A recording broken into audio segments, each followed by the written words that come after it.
శ్రీమన్నారాయణ. మన బాలాజీ ప్రేక్షకులందరికీ నమస్కారం. ఏడుకొండలవాడ వెంకటరమణ గోవింద గోవింద. ఓం నమో వెంకటేశాయ.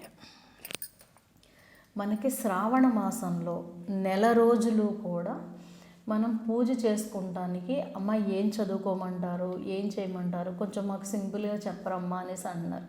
మీకు నేను సింపుల్గా చెప్తానండి. ఒక్క శ్రావణ మాసం, ఒక్క కార్తీక మాసం, ఒక్క మార్గశీర్ష మాసం అంటే ధనుర్మాసం కష్టపడి మనం చేస్తే మన జీవితంలో కూర్చుని తిన్నా తరగని అంత ఆస్తిని, అంటే డబ్బేనా అంటే నేను చెప్పలేను అనుకోండి. ఈ రోజుల్లో మరి డబ్బుతోనే ఉంది కాబట్టి నేను చెప్తున్నాను. అంతటి డబ్బుని ఇస్తాడంట. కానీ మనం పూజ చేసేటప్పుడు మన మనసుని ఆయన పాదాల దగ్గర పెట్టాలి, అమ్మ పాదాల దగ్గర పెట్టాలి. సరే, శ్రావణ మాసంలో సులువుగా, అందులోనూ శ్రావణ మాసం అంటే లక్ష్మీదేవికి చాలా చాలా ఇష్టం అంట. అందులోనూ చూడండి, మన ఇంట్లో పానుపు కూడా వేసుకున్నాం. మనం చెప్పుకున్నాం ఏంటి, స్వామివారి కన్నా ఇప్పుడు అమ్మవారికే ఎక్కువ పని ఎక్కువ ఉంటుంది. ఇదేంటి అంటే ప్రజలందరూ ఎక్కువ శాతం ఆవిడ మీదే పడతారు అనేసి చెప్పుకున్నాం కదా.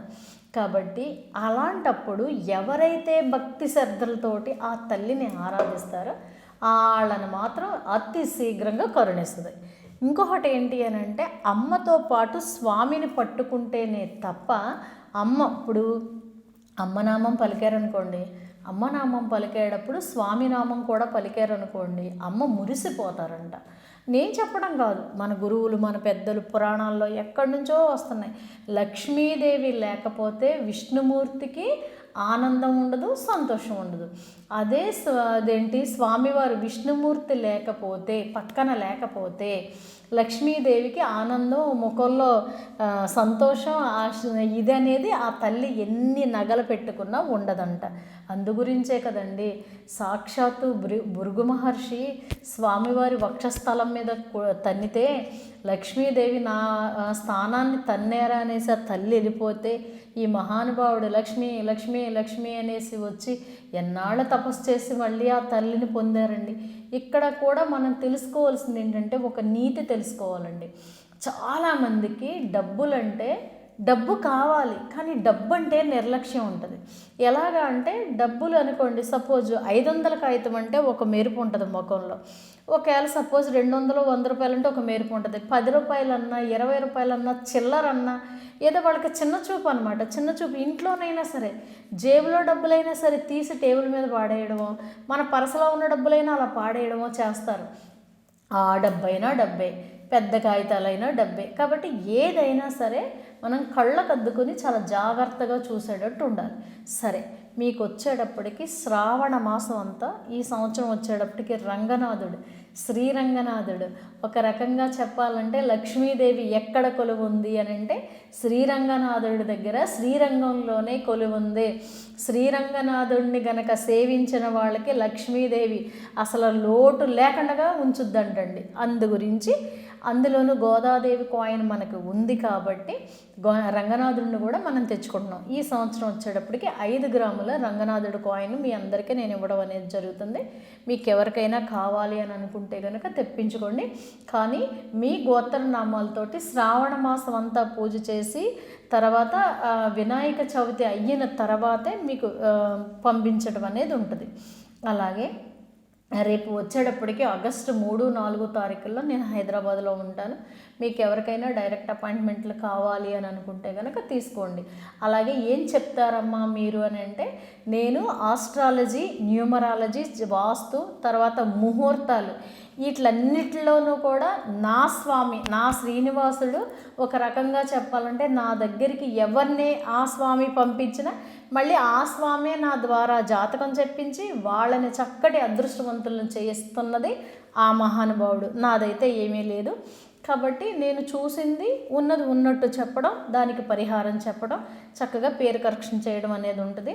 దానివల్ల ఎవరికైనా మీకు కావాలి అని అనుకుంటే కనుక మీరు అపాయింట్మెంట్స్ తీసుకోండి. అలాగే ఏలూరులో వచ్చేటప్పటికి నేను 2వ శనివారం, 2nd సాటర్డే నేను ఏలూరులో మీకు అందుబాటులో ఉంటాను.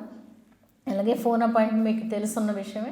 అలాగే మనకి వచ్చేటప్పటికి అదేంటి శ్రావణ మాసంలో పూజా ఐటమ్స్ వాళ్ళు చక్కటి పూజా కిట్, కింద పెద్ద కిట్, చిన్న కిట్ అని శ్రావణ శోభ కిట్ అనేసి మనందరికీ తెలుస్తుంది. ఎవరికైనా కావాలి అని అనుకుంటే కనుక ముందుగానే తెప్పించుకోండి. ఎందుకంటే శ్రావణ మాసం స్టార్టింగ్ నుంచి మళ్ళీ ఎండింగ్ వరకు మనకి ఇది నిండుకుంది అయిపోయిందని ఎప్పుడు అనకూడదండి. ఇది నిండుకుంది, అది నిండుకుంది, బయటికి వెళ్ళి తెచ్చుకోవాలని అనుకోకండి. ఇంకొకటి ఏంటంటే భగవంతుడికి పెట్టే దాంట్లో మీరు గమనించుకుని చూడండి. భగవంతుడికి పెట్టే దాంట్లో ఏ వస్తువు పెట్టినా మీరు గనక రూపాయలకి అంటే ఆలోచించకుండా గనక స్వామికి పూజా ద్రవ్యాలు కావచ్చు, పువ్వులు కావచ్చు, లేదంటే ప్రసాదాలు కావచ్చు, మీరు పెట్టి చూడండి, మీ ఇంట్లో అలాగా వృద్ధి చెందుతూనే ఉంటుంది సంపద. ఎందుకని అంటే ఎక్కడైతే పరిమళం అనేది వస్తుందో అక్కడ లక్ష్మీదేవి కొలువు ఉండడం, జ్యేష్ఠాదేవి వెళ్ళిపోవడం. ఈ లక్ష్మీదేవితో పాటు మరి ఆ తల్లి ఒక్కరే ఉండరు కదా, స్వామిని కూడా తీసుకొస్తారు. అందుగురించే మన పూజా ఐటమ్స్ వాళ్ళ దగ్గర నుంచి వచ్చే ప్రోడక్ట్ అంటేనే నిజంగా చాలా చాలా ఇది అనిపిస్తుంది. అలాగే మా ఇంటికి ఎవరైనా వస్తే ఒక గుడికి వచ్చిన భావన కలుగుద్దమ్మా, భలే మంచి సువాసన వస్తుందమ్మా అంటారు. అలాగే మన బాలాజీలో ఈ పూజా ఐటమ్స్ తెప్పించుకున్న వాళ్ళందరూ అదే మాట చెప్తున్నారు. సంతోషం. ఎందుకంటే ప్రతి ఇంట్లోనూ కూడా మన స్వామి అమ్మకి ఆరాధనలు జరగాలి. సరే, శ్రావణ మాసం వచ్చేటప్పటికి నెలకు నెలలాళ్ళు మనం ఏం చేయాలి అంటే ప్రతిరోజు ఒకటి గుర్తుంచుకోండి. మనం ఎప్పుడైతే దేవుడికి నైవేద్యం కింద శనగల్ని ప్రసాదం కింద పెడితే, మీకు నేను ఒకప్పుడు చేశాను కూడా, మీకు వెనకటి వీడియోల్లోకి వెళితే తెలుస్తుంది. కానీ చాలామంది అడుగుతున్నారు, మళ్ళీ నేను పాత వీడియోస్ని మీకు నేను చేసుకుంటూ వస్తానమ్మా. శనగలో గనక స్వామివారికి అమ్మవారికి నివేదన చేస్తే ఆ ఇంట్లోకి రూపాయలకు లోటు లేకుండా గురుబలం పెరుగుద్ది అని చెప్పాను నేను.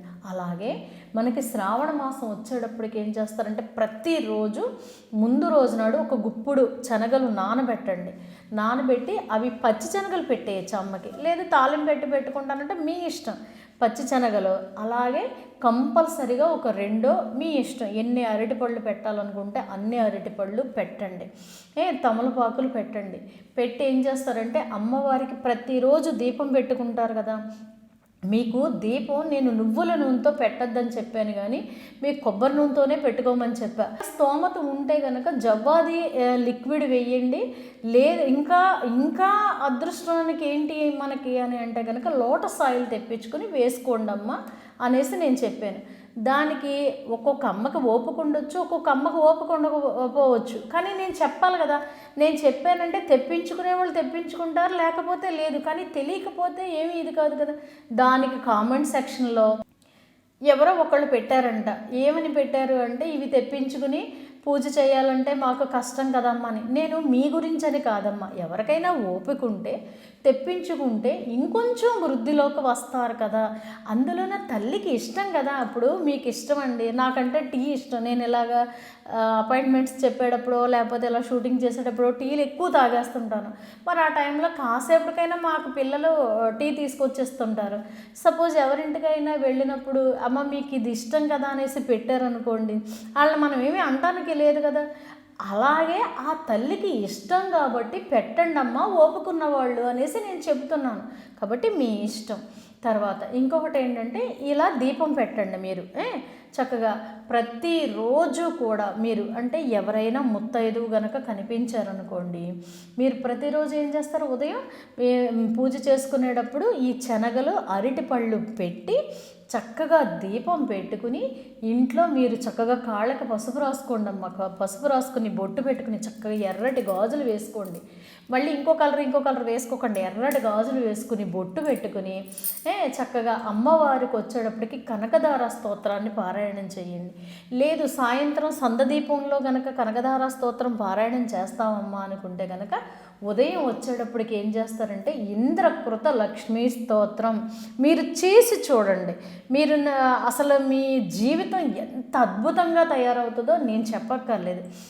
ఇంద్రకృత లక్ష్మీ స్తోత్రం చదువుకొని తర్వాత పక్కన వెంకటేశ్వర స్వామికి వచ్చేటప్పటికి మీ ఇష్టం, స్వామివారికి గోవిందనామాలు చదువుకుంటారా, స్వామివారికి వచ్చేటప్పటికి మీరు ఏ మంత్రాలైనా చదువుకోండి.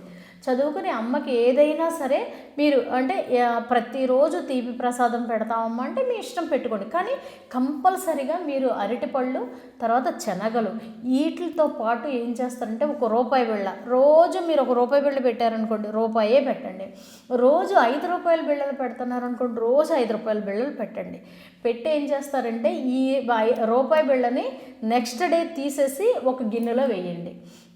వేసేసిన తర్వాత ఈ అరటిపళ్ళు, ఈ శనగలు, కొంచెం శనగలు మీరు దగ్గర పెట్టుకుని ఎవరైనా మీ చుట్టుపక్కల వాళ్ళు ఉంటే కనుక వాళ్ళని సాయంత్రం మాటలు కేకేసి చక్కగా బొట్టు పెట్టి ఈ శనగలు, ఈ అరటిపళ్ళు ఆవిడ చెంగులో వేసేసి చక్కగా కాళ్ళకి దండం పెట్టుకోండి. అమ్మ, మా ఇంటి చుట్టుపక్కల వాళ్ళందరూ మేము పూజ చేస్తుంటేనే ఏడుస్తున్నారు, మమ్మల్ని చూస్తేనే ఒక రకంగా ఉంది వాళ్ళకి అని అనుకుంటే ఒక పని చేయండి. నెల్లాళ్ళలో కూడా చక్కగా వెంకటేశ్వర స్వామి ఆలయం, నరసింహస్వామి ఆలయం, లేదంటే కనుక రంగనాథుడి ఆలయము, లేదనుకుంటే కనుక రామాలయానికి, విష్ణుమూర్తి ఆలయానికి వెళ్ళండి.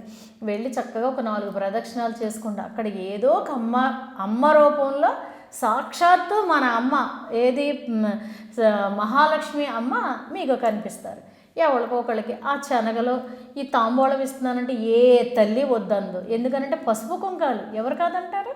కాబట్టి వాళ్ళకి చెంగు పట్టమని ఆ చెంగులో వేసేసి దండం పెట్టుకుని, కానీ గుడికి వెళ్ళినప్పుడు ఎవరికి కాళ్ళకి నమస్కారం చేయకూడదు.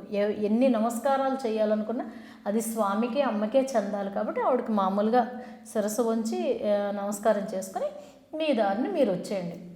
ఇలా నెల రోజులు మీరు చేసి చూడండి. చేసి చూసినట్టయితే మీ జీవితంలో అనుకోని మార్పులు అసలు ఎలా వచ్చిందో ఏంటో నేనేనా ఇప్పటికీ చెప్తుంటారు చాలామంది. మన బాలాజీ వాళ్ళు అసలు అంతకు ముందు 4 సంవత్సరాలు, 5 సంవత్సరాలు, 6 సంవత్సరాలు మమ్మల్ని చూసుకుంటే మేమేనా ఈ రోజున ఇలా ఉన్నామా అని అంటుంటే అదంతా ఆయన చలవ, మీ భక్తి. నాదేముంది, నాకేదో తెలిసింది నేను చెప్తున్నాను. కానీ మీరు ప్రేమతో, మీరు భక్తితోటి చాలా ఇదిగా ఆరాధిస్తుంటే ఆ తండ్రి మిమ్మల్ని అనుగ్రహించడమే కదా. కాబట్టి మనం ఏ నమస్కారం చేసినా నేను ఒక్కటే అనుకుంటాను, ఏ భగవంతుడిని చూసినప్పుడు శివయ్యని చూసి నమస్కారం పెట్టినా స్వామి ఈ నమస్కారం నా వెంకన్న బాబుకే వెళ్ళాలి. ఏ అమ్మని చూసి నేను నమస్కారం చేసినా స్వామి ఈ అమ్మ ఈ నమస్కారం నీకు నేను పెడుతున్నాను కానీ నా స్వామికే వెళ్ళాలి. నాకు ఎందుకనో నాకు తెలియదండి, నా జీవితంలో ఆ తండ్రి నా చెయ్యి పట్టుకున్నాకే నా జీవితం మార్పు వచ్చింది. కాబట్టి ఈ ఊపిరే ఆయన. కాబట్టి ఊపిరి నేను బ్రతికున్నాను అంటే నాతో ఆయన ఉన్నట్లు లెక్క. నేను వెళ్ళిపోయాను అనుకోండి, ఆ ఊపిరిని పట్టుకుని ఆయన వెళ్ళిపోయినట్లు లెక్క. ఇదే నాకు గుర్తు. కాబట్టి నమ్మి చెయ్యండి. నమ్మి చేశారంటే ఆ వెంకటేశ్వర స్వామి అనుగ్రహం మనకి ఎప్పుడూ ఉంటుంది. కాబట్టి శ్రావణ మాసంలో మీరు పూజ చేసేటప్పుడు అమ్మతో పాటు స్వామి ఎలా ఉండాలి అని అంటే, సాక్షాత్తు మీరు అక్కడ ఇంద్రకృత లక్ష్మీ స్తోత్రం చదువుతుంటే ఆ తల్లి అక్కడ వచ్చి కలువ పువ్వులో కూర్చుని అటుపక్కన ఇటుపక్కన పెట్టిన దీపాలతో పాటు ఆ పక్కనున్న స్వామివారిని కూడా చూసుకుంటూ మీరు ఈ మంత్రాలు చదువుతుంటే ఆ తల్లి మురిసిపోతూ ఉన్నట్టుగా మీరు భావన చేసి చూడండి ఎలా ఉంటుందో మీ జీవితం. కాబట్టి ప్రతి ఒక్కళ్ళ ఇంట్లోనూ కూడా శ్రావణ మాసమే కాదండి, ఎప్పుడు నిత్యం దీపారాజన వెలుగుతూనే ఉండాలి. అంటే వెలిగించి మనకి అది కొంచెం సేపటికి కొండెక్కిపోతే పర్వాలేదు, కానీ నిత్యం వెలగాలి అన్నాననేసి ఇంతంత ఇదికింత దీపాలు పెట్టేసి మాత్రం ఉంచకండి. నిత్యం ఒక రకంగా చెప్పాలంటే నిత్య దీపారాధన మనం ఇంట్లో చేసుకోవాలి. అలాగే ధూపం వేయండి. ధూపం వేసినట్టయితే మీరు చూడండి, పూజ సామాగ్రి వాళ్ళ దగ్గర ఎల్లో సాంబ్రాణి, అబ్బా ఎంత బాగా రిజల్ట్ అవునండి నిజంగా.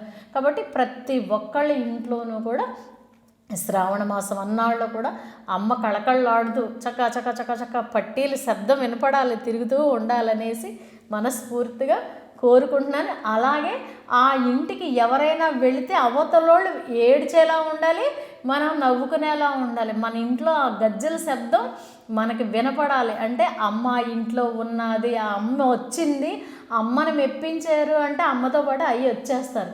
కానీ నాకు అమ్మ కన్నా ప్రధానం నాకు అయ్యే.